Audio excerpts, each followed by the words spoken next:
What's going on, everybody? Welcome back to Jumbled, your favorite podcast about nothing. I'm Zach. And I have been patiently waiting for you to get your shit together. Jonny, okay. We're gonna peel the onion back a little bit, and we're gonna show the layers. All right. So here's what happened. I answered the Skype call probably 10 minutes ago at this point, maybe a little bit less. Mm-hmm. And I am greeted with a nutsack. Allegedly. A loitering nutsack in frame.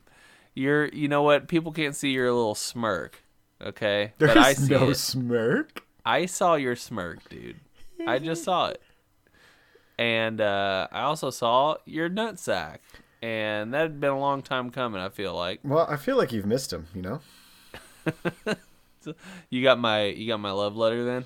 Oh, I sure did. Well, my nutsack got your love letter. You wrote it specifically to him. Gotcha. Well, and I rubbed my nutsack all over it because... Beautiful. I like that we've been recording for 2 minutes. 1 minute of it was me waiting for you to do the intro. And we already have dove into genitalia talk. God, Hey man, you started the Skype conversation without saying the word Skype one. Conversation has nothing to do I'm with gonna stand the up podcast. and yank my junk out. I'm just gonna stand up and let it hang. Do it. All right. I'm do it. I dare you. It might happen. You're gonna see yourself on Pornhub, and I'm gonna be a millionaire. I'm gonna give you shit. I'm gonna give you pennies on the dollar. Okay. Hey, I just want to say right off the bat, I do not wish to be on Pornhub if I'm not getting paid for it. Yeah, I'm gonna pay you just fucking tiny little bits. Minute pieces. Yeah. I'm gonna give you 1 penny for every inch of your wing. A whole dozen pennies. All right, moving on, Zach. For real, I would just like to take this moment to celebrate a life accomplishment with you. And that we hit a milestone. We hit a life milestone.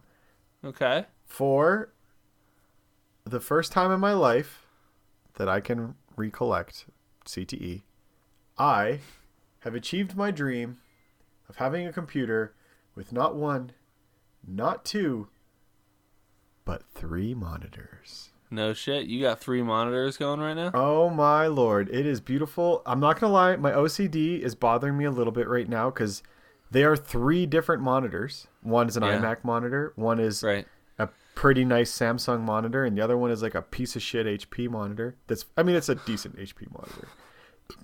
But I got 3 monitors. I might even just put you up 3 times on all screens, so it's like I'm surrounded by in a room full of Zachs, which who wouldn't want that situation? And then when I stand up and whip my shit out, it'll be like you're like the dude on the floor in the orgy. Man, if you did the helicopter, it might blow me off my chair. Blow you backwards. I'm gonna look like Fabio, whatever, like in all those commercials. Fabio, yeah. That's the dream. This dream was supposed to be actualized last week, but I bought a connector and then lost the connector. So if you remember last week's conversation, I was really stoked to set this up. And then I realized that I bought the wrong connector. Well, I bought I bought a VGA connector, and then I realized I had a DVI cable. Yep. And so then I said, fuck!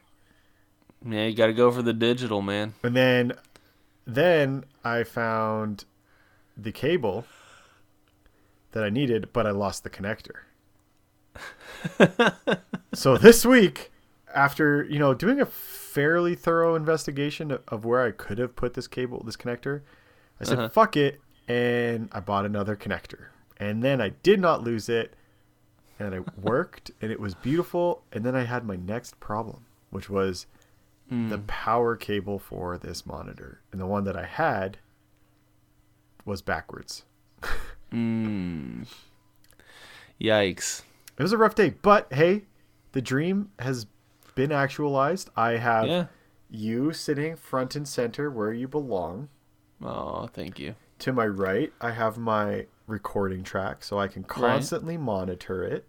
Right. And then on my left, mm-hmm. I have questions for you. Oh, you've got questions, do you? Oh, yeah. Oh, interesting. Well, since we're talking about technology upgrades that we've made, today I did the thing nobody wants to do, and I went into the Xfinity store to talk about my plan and upgrading my shit. Oh. And I waited 30 minutes, and then walked that. out of there. I walked out. Well, I waited 30 minutes just to talk to somebody, and then it took the dude like 15 minutes to figure out what deals he had on like bundles and plans and stuff. And then he finally came back. He's like, "All right, we've got gigabit internet, which is like a 4 times improvement on what I had. So now I'm running 1 gigabit per second internet on obviously certain devices. Not this one right now. Wait, what? One gigabit? So like gigabit? Yeah. Holy, so that's huge. That's like 1,000 megabytes. Yeah. So I had 250. You went up to 1,000? Yeah. Why? Because it was cheaper than what I was paying. Good reason to do it. Perfect. 4 times the speed for less money? Yeah. Man, I wish everything in life worked out that way. Right, exactly. So I did that. I got it upgraded. It was really easy, and now I'm getting beautiful speeds, and I'm really happy about it. That's awesome. Is there a reason why your audio is still kind of choppy though? Oh, my audio is choppy? I'm just fucking with you. You look crystal clear. You sound amazing. Thank you, sir. That's fantastic. I also had a small technology upgrade, not including my triple monitor sexiness that's taking place right now. I bought a Garmin watch. Oh, you finally! So we talked about it last week on the Lacey's butthole chocolate episode. Yep. You finally. So did you return the other one? No, I have not returned that Garmin yet. I forgot we talked about that. I got a Garmin. I feel stupid now. God damn it, CT. God, you idiot, dude. Ugh! I mean, I don't think anyone will remember my Garmin ramblings in that episode compared to everything else that was spoken about. Yeah, no, I feel like the shining star moment of that entire thing was, I think, Lacey going through the process of casting her asshole. Incredible story. But yeah, I've had the bonus watch for a full week. It's still sitting in an unopened Amazon box, just in case they're like, oh, we're gonna bill you for this, and then I'm like, oh shit, I'm sorry, I was out of town, which I was in Vegas, and they'll be like, oh, I'll print that return label right now. Fucking Vegas, bro. Vegas, brah. But how long do you wait? You know? And here's the reality is I don't need the second watch. Then send it back, dude. But if I can get it for free and then use that to like trade or sell for something else that I want, like it seems logical. Companies are always fucking us over, and now I have this ripe opportunity, potentially untraced, minus this podcast. I don't think my last name's attached to anything. Please make sure it's not. Yeah, I could stick it to the man here, or I'll return it like a good boy. But I kind of look at it as like, you know, when you play Monopoly and you get that chance card and it's like bank error in your favor and you collect like $75. Yeah. This is a real world example. I mean, yeah, but you have to figure that when the post office delivered it, they scanned it in, and then the delivery notice had to somehow get back to Amazon. Which I thought would be the case, which then I thought they would message me or email me and be like, hey, fun fact, we know this got to you. Right. So in my Amazon orders, it says one of the watches was delivered. I won't say which date because I don't, in case there's an Amazon employee that's going to track this back. The other one that got canceled says you returned one item in this order. because you called him up about it. Right, but it says it's been returned. Well, I don't think that actually means that it's been returned. I feel like that means, hey, you called us and let us know. We gave you a shipping label to print out and slap on the piece of shit if it shows up. But it doesn't say anything. Like, the tracking number, nothing said that it was delivered. Mm-hmm. I mean, do you, man? But I feel like you might end up paying for another watch. But if you do, then you could just turn around and sell it to somebody for what you paid for it. And just say that, hey, it's the convenience of being able to get it right now. It's unopened, it's unused. Well, so here's the benefit. Here is the benefit. I bought the watch, and it was on super sale, which is why I bought it. As I said, it was the only reason why I bought it. Right. It has since gone up in price on Amazon twice. Mm-hmm. So my thought is that, I have almost $100 buffer that, let's say they do charge me, I feel like I could flip it fairly quick. It's brand new, unopened box. It's $100 cheaper, almost $100 cheaper than what's on Amazon right now. And this is where my head's at. But how long do I wait? My other thought was, sell it, maybe make a profit, and then if you get charged, it's no big deal. But the way I typically operate with these things is when I sell something, I spend the money right away. Yeah. So that makes sense. I just don't know what their timeline looks like. Well, you got to think it's probably 30 days, though. I got a nice little bruisey on my face. I just noticed in. Did you get popped? I see that. I got a little poppers. So I don't know. I'm gonna chill for a little bit longer. I have not told Allie about this plan because she's a very, very strict rule follower, and she would ship that thing out so fast. Right. Like, she is. Did I tell you our blender story? No. Oh man. So for Christmas one year, I bought Allie a KitchenAid blender, which I know sounds like, wow, what a dumb husband to buy his wife a blender. This is what she wanted specifically. Okay, so I was justified in buying a kitchen tool for my wife for Christmas. She talked about it profusely. Yeah, a blender. I got Steph a KitchenAid mixer, like a stand mixer it's a thing. Badass gift. That's expensive shit. So we had this KitchenAid blender for, I don't know, 2, maybe 3 years. And then one day Allie's making soup and the fucking thing catches on fire. Like, not just like fizzled out, like bellows of smoke coming out of the base. Oh my God. And it wasn't like she was blending ice cubes or like wood chips. It was like cooked yams that were already pre-mashed. Yams. Notice I said yams specifically. Yeah, sweet potatoes. Got it. And then this thing, I had to take it apart because I literally thought it was going to catch our house on fire. So I took it apart and like made sure there was no open flames anymore, like whatever, took care of it, cooled it down. And then I started the process with KitchenAid. I'm like, okay, well, KitchenAid's a pretty good company. Like, I'm sure they have an awesome return policy,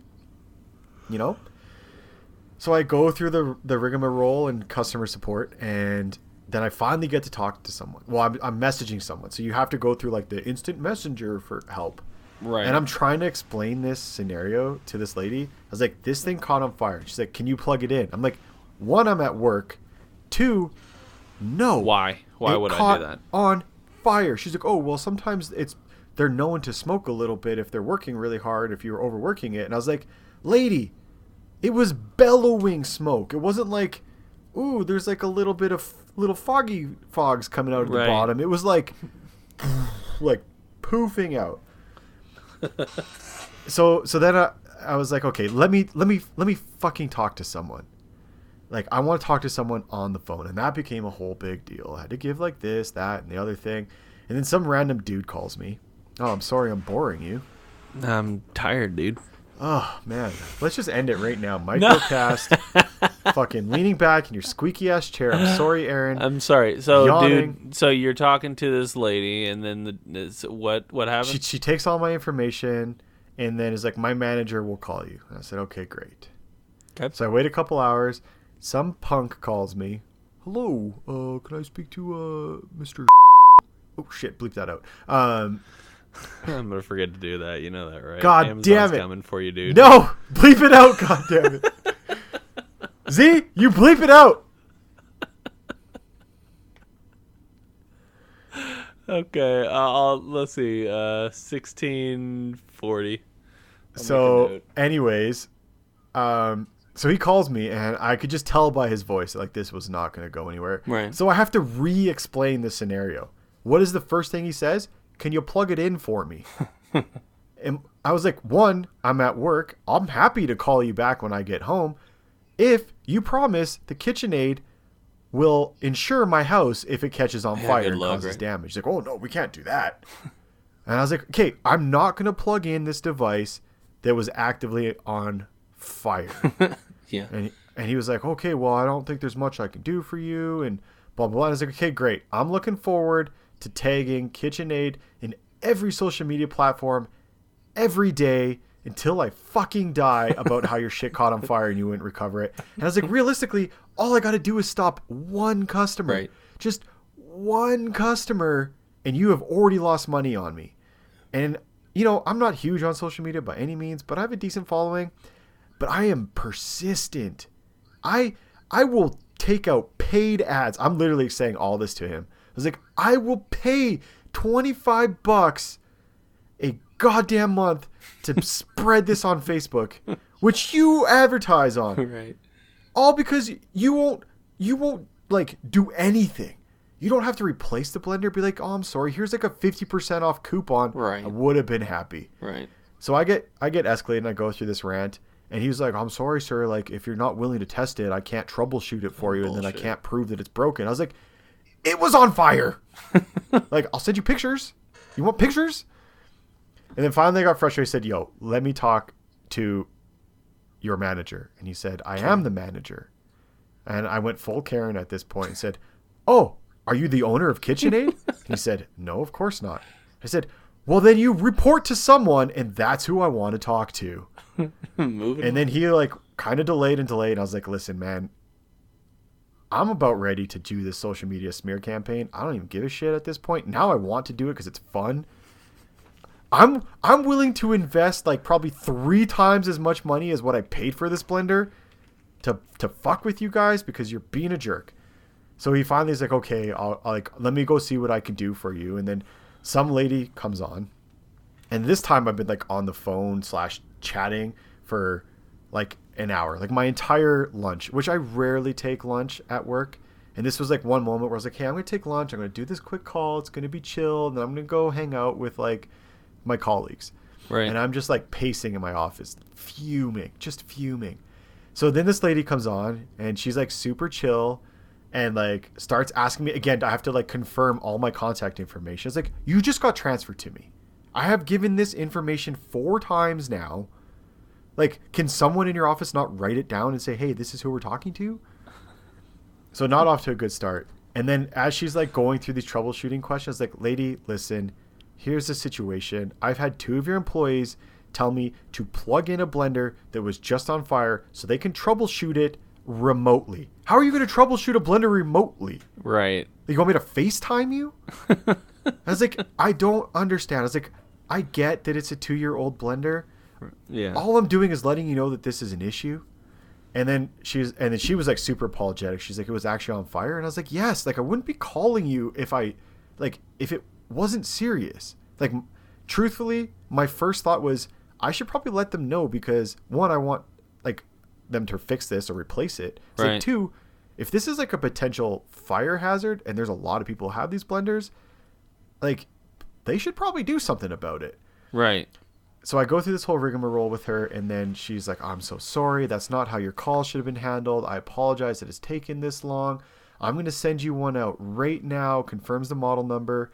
She's like, can you please just send us the old one back so that we can do R&D on it to make sure that like we want to make sure that there's not an actual, recall risk or anything. Blah blah blah. She's like, I'll just put it in in the box that we send the new one in. Here's a paid postage. Just got to drop it off at Purolator. And I was like, okay, great, thank you. So I waited. The new blender came in. It's awesome. The old blender, the base that I took apart, I did not put back together. And at the time I was pissed, so I threw most of the blender out. Luckily, we didn't have space in a recycling bin for the base, but I did throw out the jug. Right. So Allie was immediately stressed. She's like, they're going to charge you for the jug. And I was like, no, there's no way they're going to charge me for the jug. Like, come on. They're going to think that I just kept it to have 2 jugs. It's going to be no big deal. But the reality is I threw it away. And if they call me, that's what I'm going to say. Your fucking thing caught on fire and I threw it away. I managed to dig the base out of the recycling. It took you so long. So then I put the old one in the box and it sat in our office for probably a month, maybe a month and a half. And every day Allie was like, they're going to charge you for this blender. She was like losing her shit. Like, please just bring it to the post office. I was like, it's not the post office. I got to go to Purolator. It's by the airport. It's awkward time. It's shitty to get there. I don't want to deal with it. And then she just bugged me enough. I was like, okay, fine. I'm going to do it. So then I put it in the trunk of my car to go do it. And then I ended up working late and I didn't make it there in time. And I forgot about it. And truthfully, I forgot about it in my trunk for another month. So at this time, it's like 2.5, maybe 3 months that I've had this blender. And then, so and she just thinks that it's gone already. She thought it was gone. She was happy. Like, she was like, it's gone. John took it. Great. Whatever. So time passes by and we go shopping and we have like a bunch of shit. And I was like, oh, let's put it in the trunk. Me not thinking that this fucking blender is still in my trunk. I go to open the trunk, and what is the first thing she sees? This fucking blender sitting in my trunk. And she just stops and it's like, really? Really, John? You still have the blender? It's in your trunk. I was like, I forgot. I'm sorry. CTE. Like, it's not a priority for me. If they were going to bill me, they would have billed me by now. Right, it would have happened. They have my contact information, whatever, no big deal. And then I eventually did turn it back, like send it back in. And I left a little note that, because like they give you this list of things you're supposed to like write. And I had to like write like a fucking essay to send this thing in. And then I was like, sorry, this took so long. By the way, I kept the jug as like payment for my frustrations. If you want to bill me, call me and I'll send it to you. And they never did. Never followed up. Never said, hey, this is what we found out. Hey, thanks for sending it back. Like, nothing. Yeah. Well, that's sort of what you want to... I mean, as a consumer, you're just hoping that they do right by you. And I want follow-up, Zach. I need to know what caused this fire. I need to know the mystery. What does that fix for you? General curiosity, an extreme passion for knowing everything about all things. Well, you should get a job at KitchenAid, dude. Well, I don't think they'll hire me now. You should interview there and then send them this podcast. Yeah, and then just let them know that big story. Yeah. Oh man, you know how like you show up to interviews and you're supposed to bring copies of your resume to hand out and all that garbage. It'll just be a flash drive with this episode on it. Be like, here's my portfolio of salesmanship. Listen to this garbage. First 30 seconds, dick jokes. Next 15 minutes, me ranting about KitchenAid, who is a great company, by the way. We have lots of KitchenAid appliances. KitchenAid, if you want to sponsor Jumbled, reach out to us at jumbled@gmail.com or johnny.jumbled@gmail.com, Jonny, by the way. And we can talk numbers. I have a lot of KitchenAid stuff. I did not buy another KitchenAid blender. What I did was took the new one, sold it, and then Allie bought a Vitamix. Oh, okay. So we upgraded. You want to know what I think? I'm fucking batshit crazy and ranting right now. Well, that, and I think that KitchenAid already won because we have said KitchenAid probably great 30 times. Can we create a jumbled invoice and send it to them? and say episode whatever we promoted KitchenAid profusely. Without your approval, your explicit permission. No, you don't acknowledge that. Was it you talking? Maybe it was Allie talking. Maybe I read it in the paper. It was a story about a guy who was making a bunch of money by just sending random invoices to big companies who don't check and just like are like, oh, it's $2,000. We're a multi-billion-dollar company. Who gives a shit? And we're just paying them. Wow. Yeah. I'm sure that came back to bite him in the ass, though. I think it had something. I think that's why it made the papers. But I don't know. I think it's funny. It also reminds me, I have a friend here. Maybe I talked about this, maybe not. He's very entrepreneurial and very crafty. He's probably a genius in many ways. Mm-hmm. So his newest thing right now is, all those like work from home job postings? Where you like do data entry or whatever, like kind of legit jobs, but work from home, whatever. Yeah. So his current plan is to take on as many of those jobs as possible and not do any of the work. See how much he gets paid. And see how much he gets paid. He had like a list, a spreadsheet of all of these ones and how much they pay, like $15 an hour for and your 35-hour work week or whatever. And he's just going to sign up, do the interviews, get these jobs, and then just collect the money. And then they'll fire him for poor performance and be like, oh, okay, sorry, but I got 2 weeks worth of money from you. So I really paid want suckers. I really want him to do this. I think he's in the, still preparing for it and checking the legalities around it. But I really want him to do it, and then I really want him to come on the podcast. Yeah. And talk about it, because I think it's fucking hilarious. And there was like part of me that was like, you know what? That's kind of funny. I don't think I would have the cojones to do it. Right. But it would be funny. Yeah. I mean, come tax time... It'd be hard to explain why you have all of these different proof of employment. You have like 20 45 T4s. Yeah, I get around, Yeah, I'm a bit of a slacker. Yeah. That's fun. I hope. Yeah, if he does that, then we definitely need to talk to him. I agree.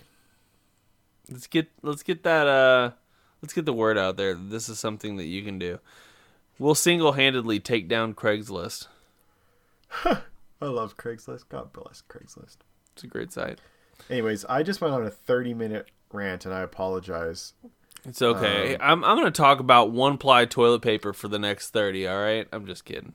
I'm not going to do that. Who buys one-ply toilet paper? Nobody, but when you're at work and you got to shit, you know what I'm talking about. There's no cost savings. The really big fucking rolls of toilet paper they put in those things. That have like a 1 foot diameter. Yeah, that's one ply, and that's what I wipe my ass with most of the time. I stole like a little key to open those, and I just open it. And then I have a little hacksaw, and I just cut that roll in half, and I use half a roll every time. I love it. I think so. You're the reason that the toilets are always clogged up. I don't know. People just don't know how to use an appropriate amount of toilet paper. I often wonder that. So are you a toilet paper sitter? Are you asking if I sit while I wipe my ass? No, do you put like a toilet paper buffer between your butt cheeks and the toilet? That, I never understood that. I wipe the seat. Like I'll take a look to make sure there's no like piss on the seat, and I'll wipe it. But like I'm not taking the time to fucking build a little nest. Yeah, who the fuck cares? Just sit down, do your shit, and then leave. Take a shower later if you're feeling bad about it. I agree. All right, everybody, let's stop to take a second to talk about our sponsor for this week and every week of the podcast. That would be our buddies over at Audible. Head over to audibletrial.com/jumbled to get your free 30-day trial and a free audiobook. They've got so many audiobooks, and the audiobook that we are going to recommend to kick off this decade, this new decade that we find ourselves in, is Mobituaries, Great Life's Worth Reliving by Mo Rocca. This is narrated by Mo Rocca as well, and the length is 11 hours and 45 minutes. Basically, this audiobook is about Mo Rocca giving obituaries to famous people in history whose lives have just sort of been overlooked. Remarkable lives such as Thomas Paine, who wrote Common Sense, Audrey Hepburn, and tons of other people. Billy Carter. Do you guys know what these people were up to? Do you know anything of substance? Well, you will after you listen to this audiobook. And if you don't want to listen to this audiobook, that's all fine and dandy. Audible has over 180,000 other titles for you to choose from. So don't take our suggestion. Take our suggestion. We really just want you to feel satisfied with whatever audiobook you get.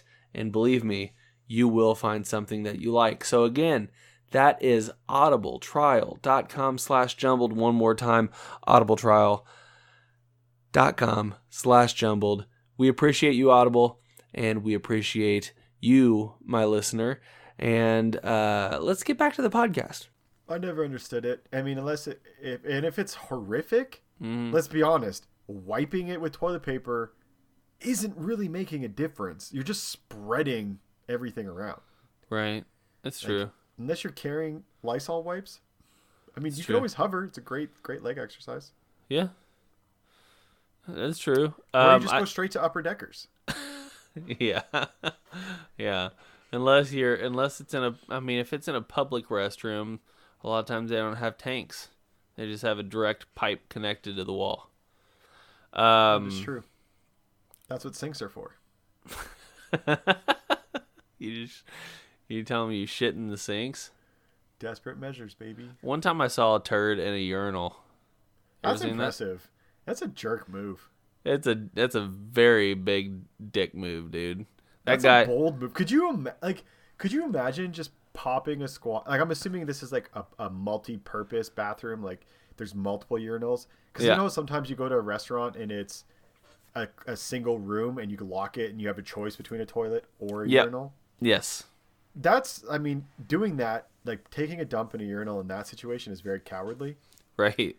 But if you're bold enough to take that chance to drop your drawers, plop your butt in a urinal, and take a deuce when at any minute someone could walk in and catch you, you have some cojones. That's true. I'm not that brave. Like, what do you do? What if someone walks in? What is the face you make? What is the face you make if you walk on someone doing that? I think you double down. Well, if you're the person that's shitting in a urinal, you just double down. You just shit next to him the same way? Yeah, you don't stop. You make it louder. You make it more obnoxious. The people don't want to stay around. Yeah, exactly. Battleshits it is. Oh, man. Yeah. That makes sense, actually. So my pledge to you, Zach, is that when the day comes that I walk into a public restroom and I catch someone doing that in a urinal, I'm going to join them. And I will ask to take a selfie of us doing it. Oh my God. Like nipple up selfie just so you can see that there's half a urinal behind us, but I'm committed. Okay. I'm committed. I hope this happens tomorrow, if I'm being honest with you. Like how I go to the bathroom quite a bit because I drink a lot of water. So it's possible. There's a probably higher likelihood that it could happen to me than a lot of people because of the amount of time I have to pee. Yeah. But I'm committed. I pledge this publicly. All right, I like it. I wanted to talk before we move on away from, because I know we're gonna move away from bathrooms and stuff. So you were talking about those restrooms that have a urinal and a toilet in them. Yeah. So I always feel uncomfortable because there are bathrooms out there that are very small but have like a dedicated stall and a urinal in them. Mm-hmm. Have you ever come across those? Like just a really small bathroom, but it has a separated urinal and stall. I can't even feel comfortable in a closet, like taking a shit in a broom closet while some dude is literally, his foot's like a foot away from mine. Yeah, you can kind of see it. Yeah, like that's. I think there's also a limitation on how big the room has to be for me to feel comfortable to also use the restroom while somebody else is inside of the restroom. Yeah, I've developed this weird thing about that too. I really don't like urinals that don't have dividers. Yeah.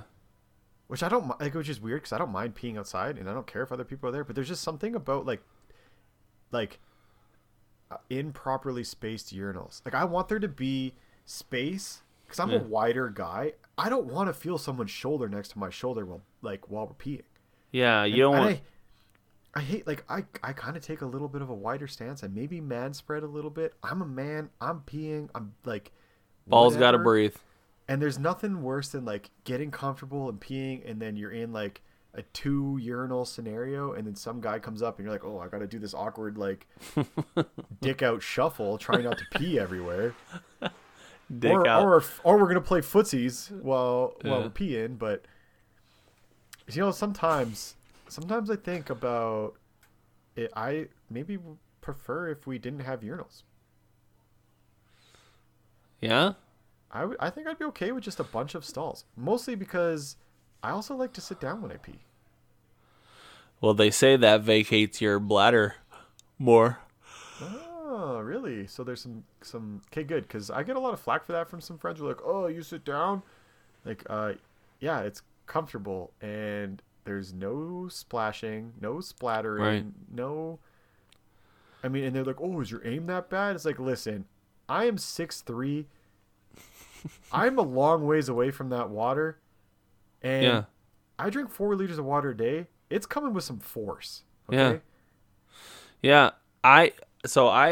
The only reason I don't like sitting down when I pee is, you know how like in the summertime, you know, if you remember like getting the kiddie pool out, you know, and you put the pool in your backyard and you'd run the garden hose out to the kiddie pool, and you put it, and then it just becomes submerged in the water. That's the only reason I don't like. That is a really, really gross feeling when your wang touches the inside of the toilet bowl or the water. And you're just like, oh. It's not great. You know what else is bad? And this is a valid argument for why you should stand to wipe. Although I don't. I lean to the side, just so everybody knows. Sometimes if you're sitting on a low profile toilet and you go to wipe your ass, you drag some knuckles through your shit water. Have you ever done that? Yeah, I know what you mean. Dude, it's awful. That's the worst. I mean, you crumple, so I don't know if this is an issue. But I fold. But sometimes if that fold is too long, and then like the fold will dangle in, and then it's just like wet poop water. Oh, it's miserable. You gotta throw it all away. That's why you have the courtesy flush, though, Zach. You know, that's why the courtesy flush was invented. It's not just for about public sanitary reasons and managing your own stench. But I'm also for conserving water. All right, I'm for water conservation, so I'll take some dirty knucks. Don't water your lawn. And I don't. You way more. Okay, if you don't water your lawn, Zach, you can flush as much as you want. You haven't seen my lawn, and that's obvious. So if there are two more different people as far as lawn care goes, it's me and Joe. Or me and Joe, yeah. Me and Joe. Joe, I guarantee Joe, the majority of his water bill is spent on watering his his precious yard. I guarantee it in the summertime. Gardener Joe is committed, you know? Gardener Joe. Yep. So I hear you have some questions. I do. I was just looking at them right now. Okay. Okay, first question. What's your Wi-Fi password? Fuck out of here. No. All right, that didn't work. I mean, I could tell you my Wi-Fi password, but as you know, all of my passwords are insanely difficult. Yeah, I would never remember it. Okay, real question. Would you rather own a dragon or be a dragon? You know, one of my favorite movies of the modern era, and I say the modern era as in, 2000 on, is Avatar. And I liked the little dragon lizard things that they flew on. So if I get to be an avatar, then I would rather own a dragon. But if we're just talking about a world without avatar people who don't get to ride on dragons, then just I'll be a dragon. All right, that's fair. Yeah. Fair. I think I'd rather own a dragon. I don't want to be a dragon. Well, but think about all the collateral damage. Into a dragon. So this is where it gets really deep, right? Okay. Like if I am, what are they called? A shapeshifter or something, and I can turn into a dragon, I'd probably go that route. That's pretty badass. That is pretty badass. But otherwise, I'd be down to own a dragon. What would you name your dragon? You got to name it something like. So I would always just name it something really boring, like I don't know. I'd name him like Thaddeus or something like that. Just like something stupid, you know? I'd name him Rufus. That's a good one. See, Rufus sort of fits for anything. You can name a cat Rufus. You can name a dog Rufus. You can name a dragon Rufus. Or I'd name him. I would really fuck with people and name him Squirtle. Yeah. Yeah. Which is my next question for you. Uh-huh. You played Pokemon, right? I never really played the card game. I collected the cards. Did you play the video games though? Like I did. Yeah, I played the video games. Yeah. What starter Pokemon did you go with? I typically went with Squirtle. Squirtle, interesting. Yeah. Not a bad choice. I like Squirtle. Squirts. I do like the non-choice Pikachu though. I do like Pikachu. The non-choice Pikachu, but I would also argue that in light of later, like with Raichu and then finding out about Pichu, that Pikachu is not really a starter. He's a middle tier. Yeah, he's a little OP early. Yeah. So I Squirtle's the way to go.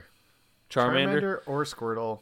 Charmander is good, but I don't know why anybody chose Bulbasaur. Like even when you get all the way up to Venusaur, like it's like what? Who gives a shit? I agree. I'm right there with you. What's the first thing you do when you're bored? Pull on my pud. if I'm by myself. Oh man. If I'm here by myself and I don't have anything to do. I saw some funny memes recently, both about pulling your pud. Yeah. The first one, it was about being bored, which is why I wanted to ask you this question. Sure. It was like women when they're bored, and it's like a list of activities. Like I'm gonna do this, I'm gonna learn this, I'm gonna read this book, I'm gonna cook, I'm gonna knit, like all this like super productive stuff. And then it's like, dudes, I guess I'll wank it for the 13th time today. It's true, man. It's so true. So stupid creatures. We are very dumb. Good thing. How much time do you think you've wasted masturbating? I would argue that it's not wasted time. 0. The answer is 0. It's not wasted time.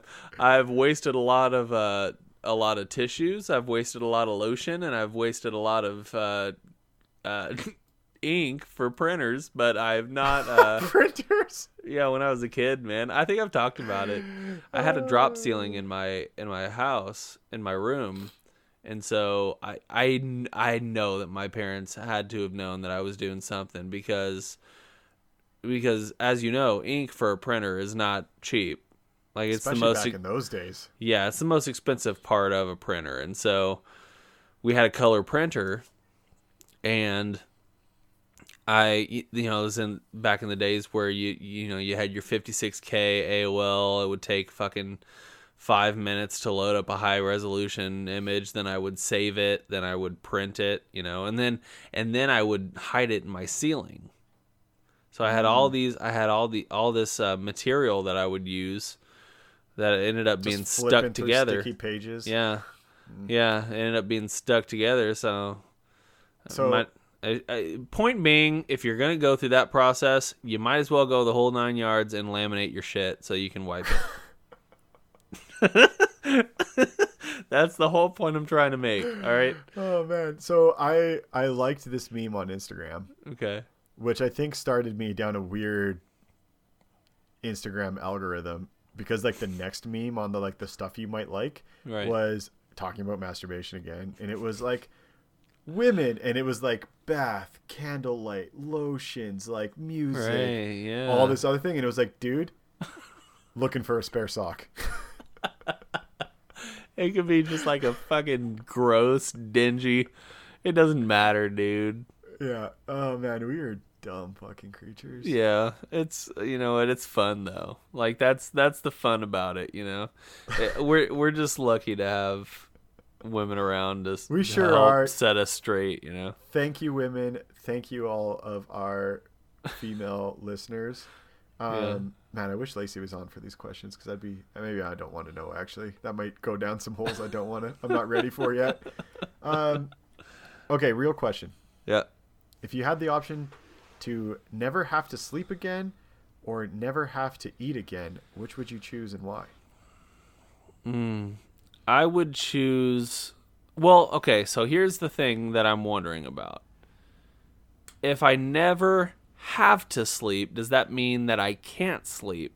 Or does that mean that I just don't want to? Does it change it?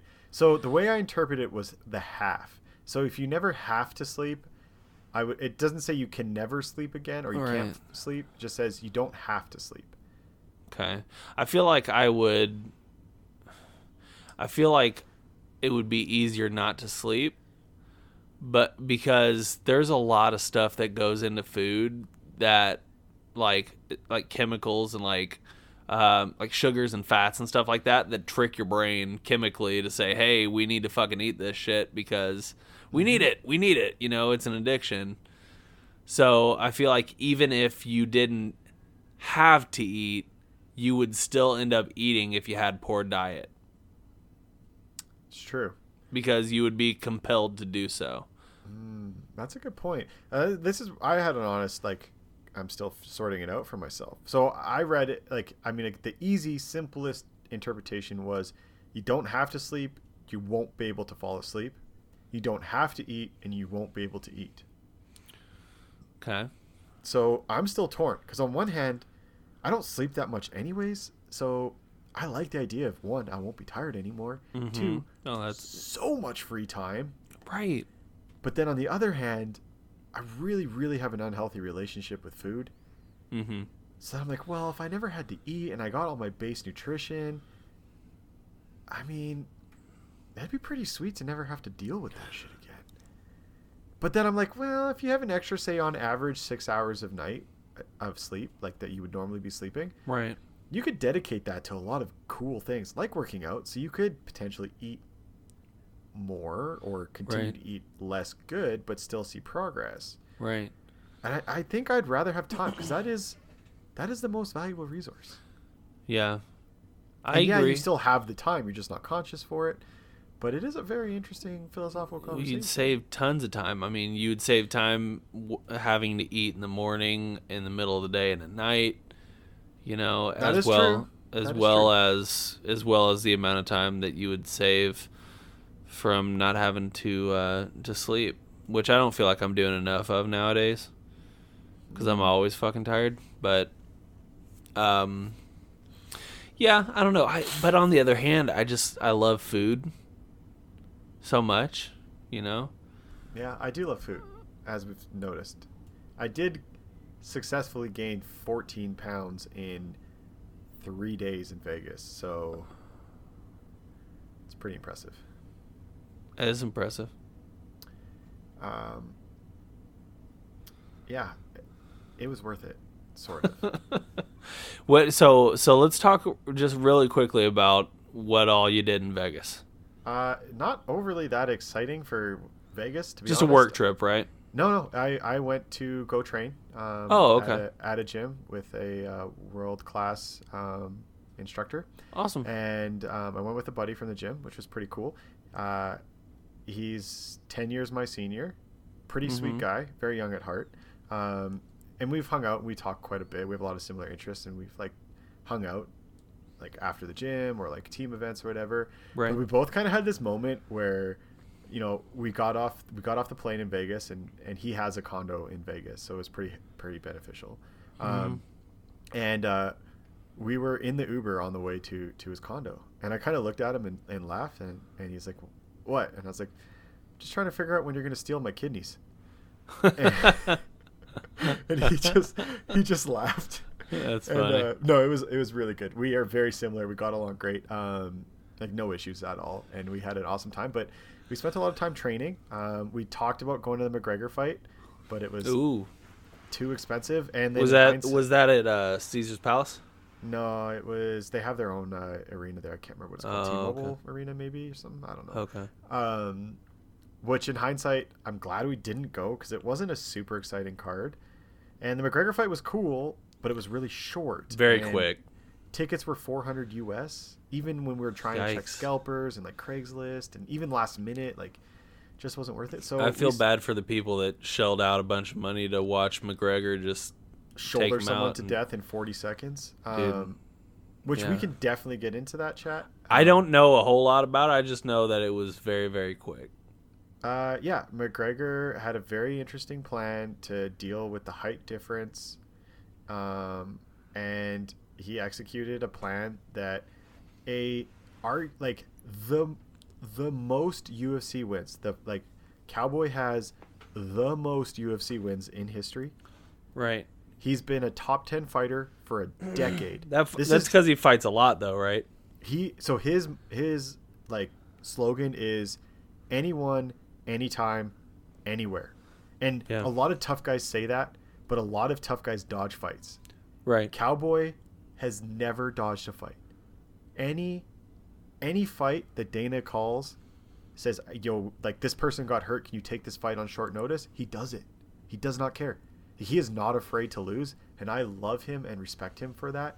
Yeah. He's a brilliant fighter. He's a great fighter. He's been, he had really good early career, and then he tilted down a little bit mid-career, got a little older, but he's kind of redefined himself in the 170 pound division. Right. And he's been just murking dudes the last couple years, like on a tear. I thought this was going to be a brawl. I think everyone thought it was going to be a brawl. McGregor hit him with something that he has never seen before, and it was those shoulder strikes. And like no one in the UFC and other MMA, what are they called? Promotions have seen like more aggressive style shoulder strikes. So it's not like this brand new thing, right? But it's the first time we've seen it in the UFC where it was repetitive in the clinch, and it was with the intention of smashing someone's face. Like a lot of time in the clinch, you'll use your shoulder to kind of push off, clear the space, and you're going to throw an elbow. Chael Sonnen does it a lot. Randy Couture just use it a lot. Use it to create some distance. Just to create a little bit of space to get your elbow in, because your elbow does a lot of damage. Sure. But McGregor straight up was like, those were intentional shoulder strikes. It was very forceful. 5 in a row, and he was like jumping, and he was using like his bony collarbone like beautifully. It was a very unique plan, and Cowboy spoke about it after. He's like, I didn't know what to do. Like, it caught me off guard. It threw off my game plan. This is not what I was expecting. It broke my nose, and then he got kicked in the face. And I mean, you take that kick, you're gonna go down. It'd be like if somebody whipped out their dick and just fucking hit you in the face with it. Like, what are you gonna do? You're gonna be a little bit shocked by that, yeah, a little bit taken aback, I think. And it was great. It was good to see Conor back in like true Conor fashion. He was very respectful in all of the media He was not like outright. I think he got knocked down a peg or two. Are you talking about pre-fight? Yeah, like the pre-fight media and everything. That's actually refreshing to hear because I loved it. He is trying to rebrand. I think he got a little bit too big for his britches, and then he lost a couple fights. Granted, okay, no one expected him to beat Mayweather, and he did phenomenal against Mayweather. He did great, yeah. And truthfully, no one really expected him to beat Khabib because he was coming off of this like $100 million fight. Right, his heart wasn't in it, Yeah, he wasn't in it. He literally said that he drank through his entire camp. Like, he just was out of control. He's a young dude who made hundreds of $millions on top of the already millions of dollars that he's made. Right. He released his whiskey company. He's doing this, that, everything. He was at the top of the world. He didn't give a fuck. He wasn't hungry. Right. And you know what? You lose those 2 fights, and you take this time off. You get in legal trouble. You get suspended. Keeps going. And I think he finally hit a place where he's like, oh, fuck. Like, I am going to piss this all away. Right. So I was really pleased. He hugged Cowboy's grandma in the ring after the fight, which was kind of weird at first. Yeah. I was like, why was Cowboy's grandma in there? And the first thing his grandma did, at least what I saw on camera, was she went to McGregor and didn't go like check on my freshly KO'd grandson. Like, right. I don't know. It was a really sweet moment, maybe staged. I don't know. I mean, there's a lot of talks about is the UFC starting to like stage some of the post-fight garbage that happens. Yeah. Say what you want. It's entertainment. It was a great fight. Where Conor's going to go next? Pretty sure it's going to be Masvidal. Okay. Street Jesus, baby. It's going to be a tough fight. A tough fight for McGregor. Masvidal is bigger. He's a big 170er. Like, he cuts down to 170, where McGregor and Cowboy kind of sit naturally around that spot. Right. And he's tough. He's unorthodox. He's also on a tear. But that's really the only route that he can go right now. So it's gonna be interesting to see how that plays out. But that's my guess. That's my money. You heard it here first on Jumbled. I think it's gonna be, Conor Masvidal in end of January, February, March, probably April or May. That's a pretty quick turnaround. Conor's ready to fight, and he took no damage in that fight. That's true. I mean, that's true. He missed one punch. It was the first punch he had thrown in like 400 and some days since his fight with Khabib. He missed the first punch and then everything else. And he only threw like 20, 25 before it happened, but like he landed every strike aside from that one. It wasn't really a fight. So then, the haters are like, oh, well, he kind of got lucky with this like, chintzy strategy. Is he real? Is this the real deal? Or did he just like, was it this a fluke?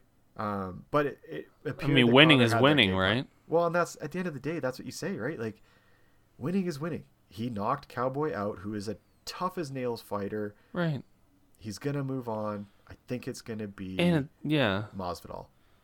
Yeah, and it's not like McGregor stepped in the ring with an amateur, right? No, no, that was not an easy fight. Like, right. He stepped in the ring with somebody who knew what the fuck they're doing and knew, and just a highly skilled fighter. So yeah, he earned that one. Absolutely. Yeah.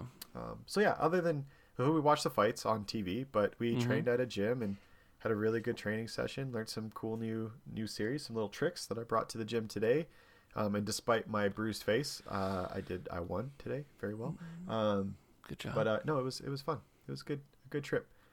Did you do any gambling? No, didn't gamble at all. I've only ever gambled 20 of my own dollars, and it was at Las Vegas. Wow. $20, that was it. I know people were like, "Oh, how was Vegas? You do this, and this." We didn't go to any shows. We didn't go to the strip. Didn't gamble. I don't drink, so didn't drink. It's all overrated. I've said it before, and I'll say it again. Las Vegas is, unless you're just into that partying, gambling scene, I'm not. It's just not a place. It's just not a place to go to. Like, there are people that are like, oh yeah, I'm going back to Vegas and whatever. And I'm like, great, leave me behind. I'll go somewhere else. I like Vegas. I don't mind the shows, but we did go outlet mall shopping, which was awesome. Although I only brought a backpack, so I had to cram a bunch of shit into my backpack. It was a bit of a clusterfuck. Yeah. But no, it was good. Got some really good hard sparring sessions in, which was fun. There you go. Didn't get tapped when I was there, which felt pretty good. I went against some guys who were, higher level than me, and survived and did well and had good attacks. And one thing that I did notice that I will always appreciate about my team is our wrestling focus. Yeah. Like I went against some like college level wrestlers, like JUCO level wrestlers, which are good wrestlers. Like if you're wrestling in any kind of university college scenario, you're a good wrestler. Yeah. And I did really well. Like the guys who didn't have a wrestling background, I was dumping them on their heads.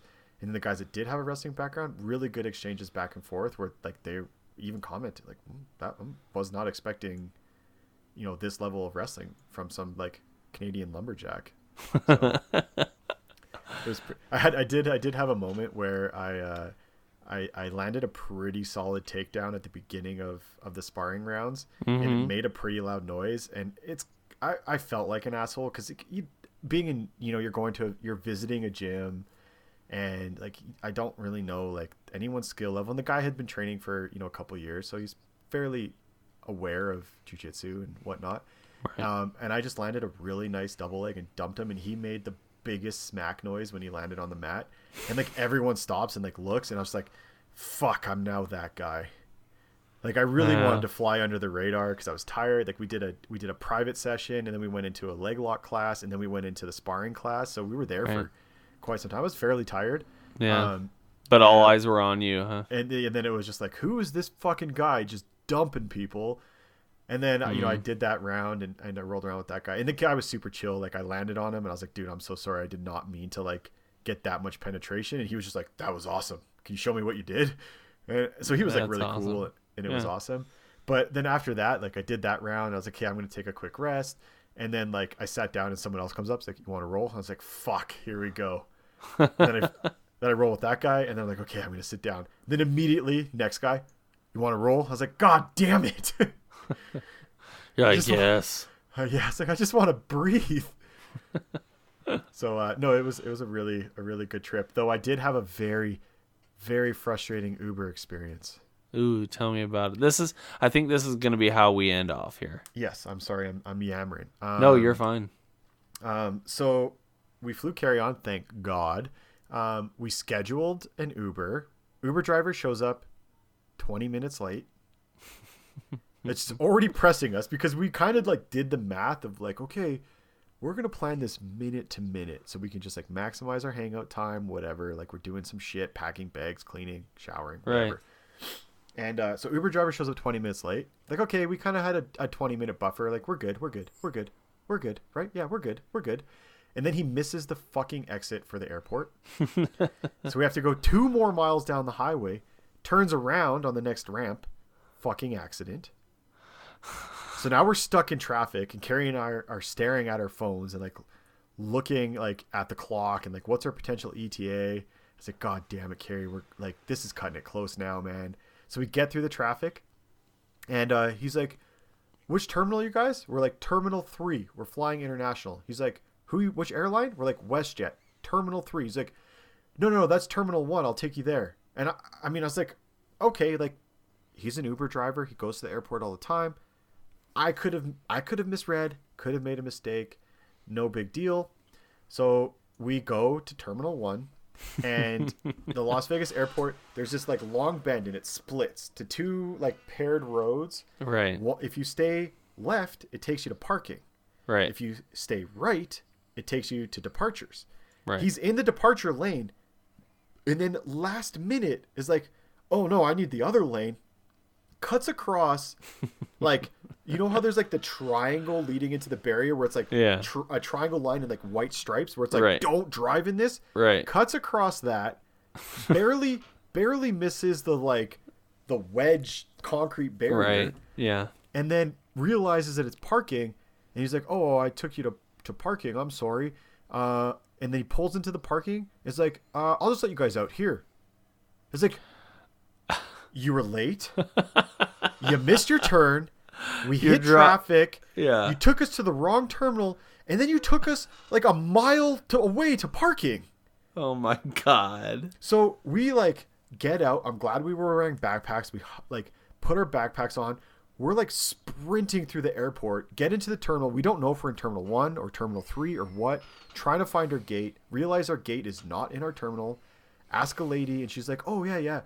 You can go through security here, and then you like go to your left, and you take this tram to this station, and you get on this tram, and then you'll get to your terminal. You need Terminal 3. Why did you come to Terminal 1? And I was like, lady, don't even get me started on the day I'm having today. So we did make it, thankfully, with like 10 minutes to spare, like the last ones to get on the airplane. It was kind of embarrassing, but at the same time I was like, fuck you guys. Yeah, it's a red-eye flight to Calgary. Who cares? Oh my god, dude. So I gave that driver a 1 star. Yeah, is that appropriate? Is that okay? Like, I yes. felt bad doing it. Yes. Like, why do I feel bad? But like, I get that this is this guy's livelihood, but come on, man. Like, well, also, if it's your livelihood, be better. Yeah, if he made 50% less mistakes, I probably would have given him a 4 star, maybe a 5, because he was kind of a chill dude. And I could tell he felt a little bit bad, and he knew we were in a rush. Right. But he made so many mistakes, and then they're like, fuck it, I'll just drop you off here in this parking lot. Like, you'll figure it out. Yeah, good luck. Hopefully you don't miss your flight. Jesus. Oh. Yeah, I was not pleased. So it was a real stressful night. So by the time I get home, I'm like just amped up because of like flying. I hate flying. I hate dealing with travel and then like customs. And, you know, I slept for like maybe 45 minutes on the plane, which was a horrible thing because then my body was like, hey, you already slept. Don't worry about it. Right. So I get home at 1 a.m. and then I'm wide awake. See, I'm the opposite. I can never fall asleep in a car or in a plane or anything like that. I normally don't. That's the thing. I normally don't sleep. But on my plane, we had old-ass planes, so it was the ones that still had the TVs in the seats. Oh, yeah. Mine was broken.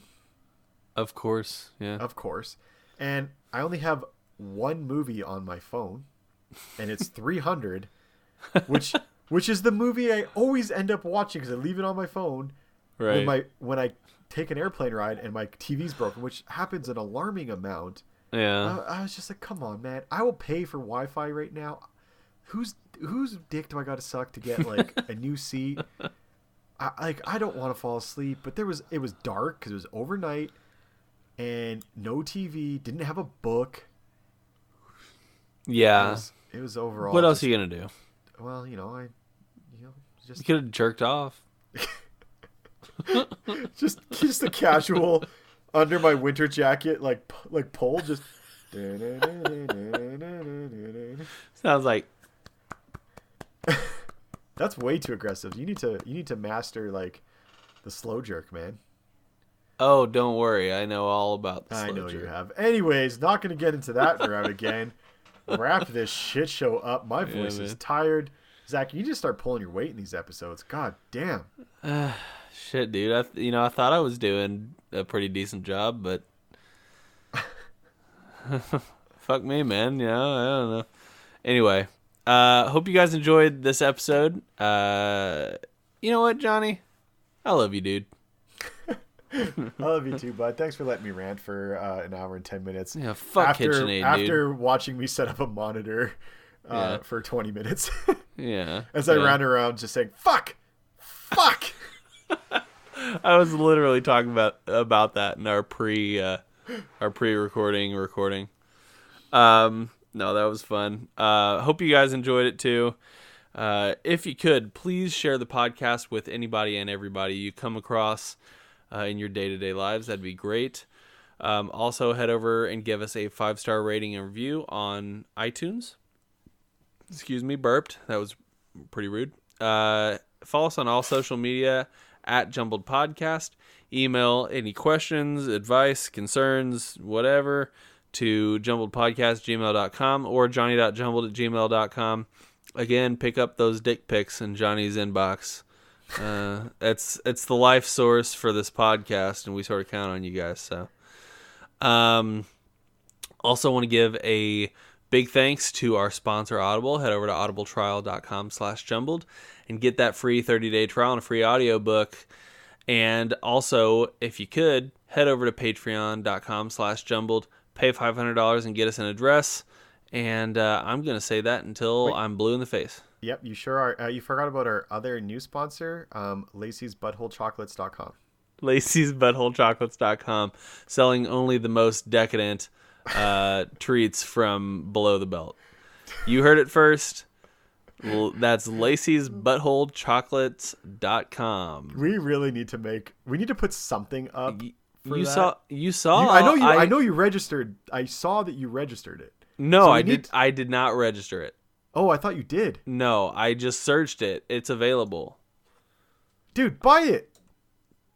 I almost pulled the trigger, but how much is it? I'm gonna. Funds are a little tight. Look it up. I don't know. Okay, I'm gonna buy it.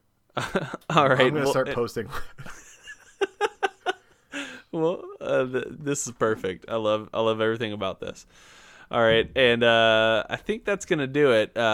Again, big thanks to Lacey's ButtholeChocolates.com for their ongoing sponsorship of this shit show of a podcast. We appreciate you guys, and we will see you guys next week for another episode of Jumbled, your favorite podcast. About etiquette in every situation that you may or may not want to find yourself in. I love it. All right, see you guys next week.